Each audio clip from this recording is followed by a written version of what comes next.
வணக்கம். நான் பூர்ணா அருண்குமார். நம்ம வீட்டு ஹாலுக்கு மட்டும் பெயிண்ட் பண்ண போறோம். ஸோ அதனால அங்க இருக்கிற எல்லா திங்ஸுமே கொஞ்சம் கொஞ்சமா எடுத்து வச்சுட்டு இருக்கேன்.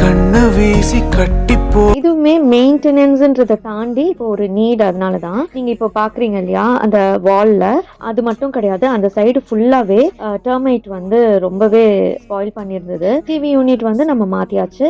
கம்ப்யூட்டர் யூனிட் திருப்பி செய்யல, அதுக்கு பதிலாக பெயிண்டே பண்ணிட்டு அதுல எப்பவும் போல வால் மவுண்ட் பண்ணிடலாம்னு சொல்லிட்டு டிசைட் பண்ணிட்டோம்.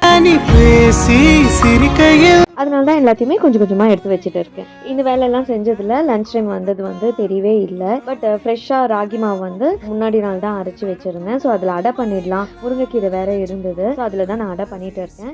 இதுலயே வந்து கொஞ்சமா எடுத்து வச்சுட்டு பக்கோடா மாதிரி போட்டா பசங்க ஈவினிங் வந்தா ஸ்நாக்ஸும் சாப்பிடுவாங்கன்னுட்டு அதுதான் நான் செஞ்சுட்டு இருக்கேன். இந்த மாதிரி கண்டிப்பா ட்ரை பண்ணி பாருங்க. 2-in-1 ரெசிபி ஆயிடும். அடை வந்து சாப்பிடலனா கூட இந்த மாதிரி கிள்ளி பக்கோடா மாதிரி போட்டா கண்டிப்பா நோன்றது வாயில வரவே வராது. அவ்வளவுதான். இந்த vlog பிடிச்சா சப்போர்ட் பண்ணுங்க. Bye friends.